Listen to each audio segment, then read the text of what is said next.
Tonight, the Starbucks regional manager fired after this moment,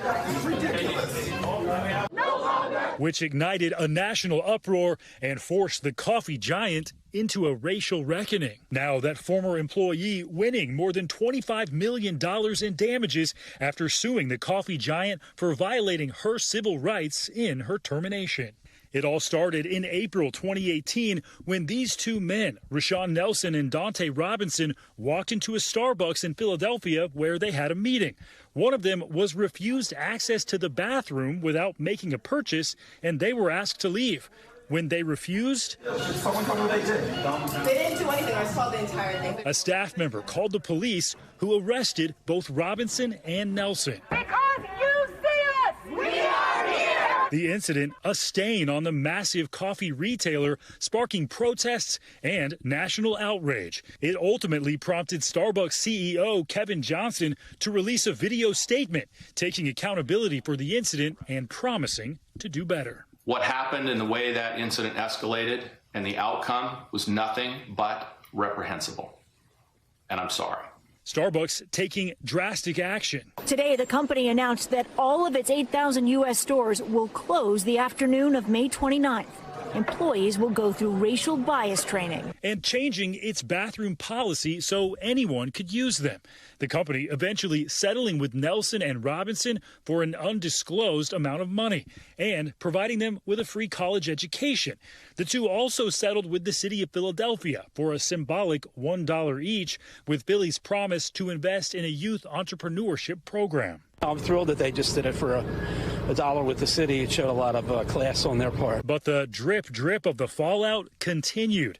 The next year, Starbucks was in hot water again, hit with a lawsuit from the regional manager who oversaw that store and approximately 100 other locations. Shannon Phillips, who is white, claims she was fired after the incident because of her race. In the lawsuit, she says she was not involved in the arrests in any way and that Starbucks did not take any action against the black district manager who oversaw that store and had promoted the person who was responsible for making the call to police.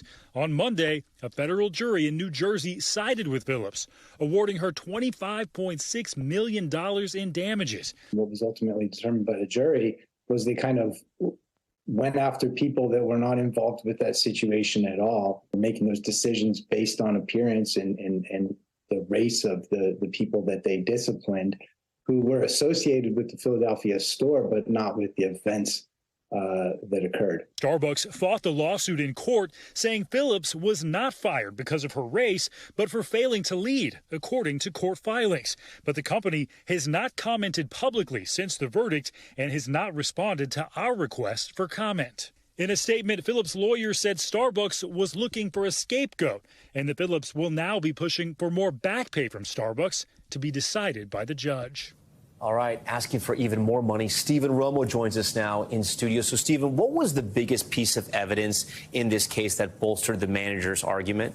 Well, the legal expert we talked to really highlighted one piece of evidence in that lawsuit. The company allegedly punishing people who weren't involved in the actual incident because they were white. Now, before she was fired, Phillips claimed she was told to suspend a white district manager who oversaw stores in Philadelphia, but not the one where this actually happened. And one other note about this, Tom, the lawyer we spoke to said he doesn't actually think that she'll get $25 million because that's actually above what the law allows. Still a big deal that this jury chose in her favor. We'll have to see what comes of this.